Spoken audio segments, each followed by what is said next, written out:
Let's begin with the man you all know and love, Donald Trump. Oh, yeah, I think you heard some of y'all booing. Maybe if you boo hard enough, he'll drop out of the race. Come on, come on. Yeah, that'll do it. I know you don't want to talk about the man, but we have to because the presidential race is about to kick into high gear. So let's check in on the latest with our ongoing coverage of Doomocracy 2024.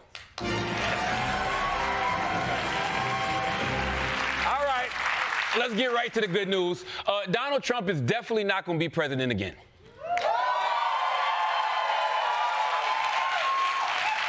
The bad news is because he's going to be dictator.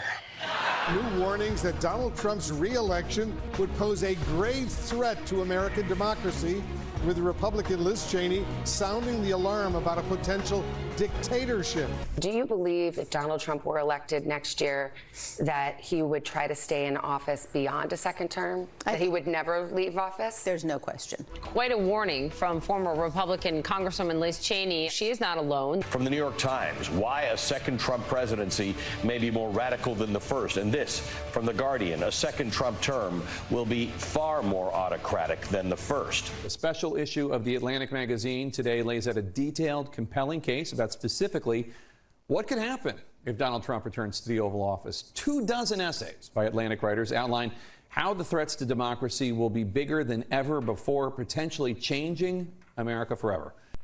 All right, that sounds bad, but don't forget, we still have Joe Biden standing between him and the White House. Yeah, so it's actually even worse. Look, it would be absolute insanity to send Donald Trump back to the Oval Office. Who would hire a guy they already fired once? Hey, I know we let go of John because he dipped his penis in the pancake batter. But now that he hates all of us and made a hit list, I say we bring him back. And Donald Trump is worse than penis pancakes, y'all. Because I agree with Liz Cheney. If Trump becomes president, he's never, and I mean never, leaving office again, all right? If you were facing that many charges, you'd barricade yourself in the White House, too. I don't even think Trump wants to be president. He just likes the immunity. If being host of Let's Make a Deal meant you couldn't go to prison, he'd be campaigning for that, too. That's right. That's right. And by the way, people aren't just guessing. Trump's out there saying what he's going to do. He said he'll sick the military on protesters, open internment camps for illegal immigrants, and shut down media outlets that criticize him. And you know he will, because the last time he was president, he reportedly tried to get the Justice Department to investigate Saturday Night Live for making fun of him. This dude was really going to send David S. Pumpkins to Guantanamo.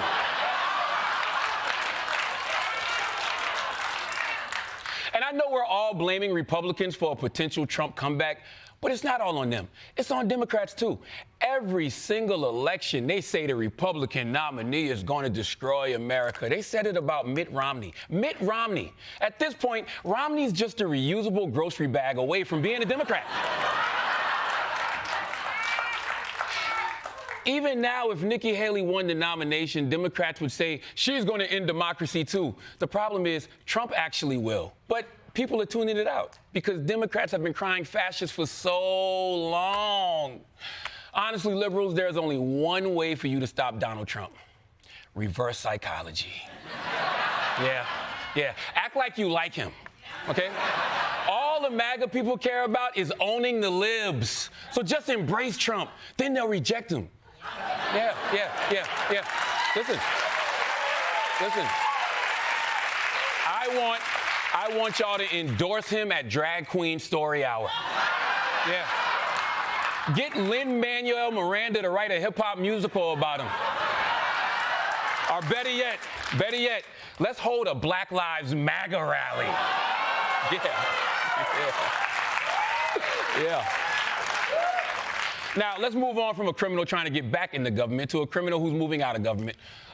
George Santos was expelled from Congress on Friday. Yeah. I had no idea George Santos had a fan club. But he's already found a new way to stay in our hearts and social media feeds forever. former Congressman George Santos has found his new calling. Freshly expelled from Congress, Santos is now on Cameo. People can buy personalized messages from Santos for $200 each. George Santos here, wishing you the happiest of holidays. Joe and Julie would like you to please spend some money on yourselves from the gift this year. It could be anything from Botox to luxury goods of any kind, like a trip to Hermes or makeup from Sephora or a subscription to OnlyFans. He's good. He's good. He's good. He's good.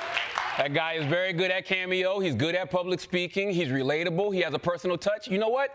He should run for Congress. But yeah, it makes sense that George Santos is a star on Cameo. And knowing his history of lying, he's probably also a cardiologist on Teledoc, too. And look, I got no problem with Santos being on Cameo. The man is a hustler, and that's what he does. What I do have a problem with is all the people paying him for cameos. Like, come on, America. You wonder why everyone in government is behaving so badly? It's because we're rewarding bad behavior. All right? Come on, man. This dude gets kicked out of Congress for stealing credit cards, and now we're giving him our credit cards to make videos about how he stole credit cards? I won't knock his hustle. Good luck to you, George Santos, but he'd better do these cameos now because they're going to be way less charming when the background is his cellmate taking a shit.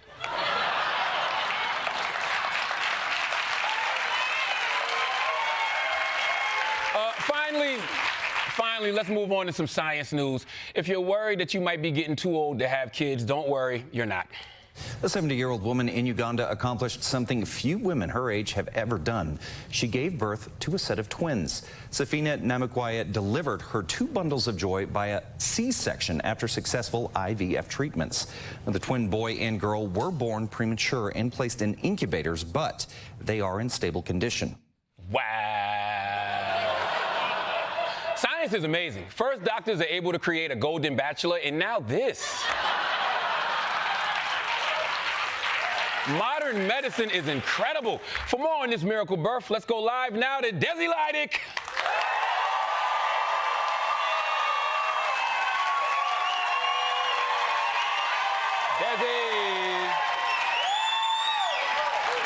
Desi, what an incredible triumph of science. Charlamagne, this is the worst thing that's happened to women since Chet Hanks downloaded Tinder. You know what triumph of science I'd like to see? Let's take all the doctors responsible for this and launch them directly into the sun. Why so harsh, Desi? I think it's amazing that a woman could give birth at age 70. Well, I think it's terrifying to get pregnant at 70. I don't want to be changing diapers when I'm in diapers. And I can't believe a woman of her age had to carry twins. My mom broke her hip carrying a yogurt. And then to endure a C-section? I mean, you'd think at 70 the babies would just fall right out. Keep doing those Kegels, ladies. I don't know. I think there's something kind of nice about having babies so late in life. You can share the same nap schedule. You can eat the same mushy foods. But you're forgetting something very unfortunate about babies. They turn into children. You can't play tag with a walker. Not to mention all the young moms at the playground being like, oh, your grandkids are so cute. They're not my grandkids, you judgy twat. Enjoy your frappuccino while your tits are still higher than your blood pressure. Okay, Desi, I hear you. All right, this isn't for everyone, but what about women who aren't ready to have kids yet? Shouldn't they have all the time they want? No. No, old age should not be for parenthood. It should be for getting gonorrhea at the Rolling Stones reunion tour. I get your point, Desi. I get your point. But still, there's got to be one good thing about having a baby at 70. Well, I mean, I guess you could say that there's one bright spot. The worst part of having kids is raising teenagers. But if you have them at 70, then you probably don't have to worry about that.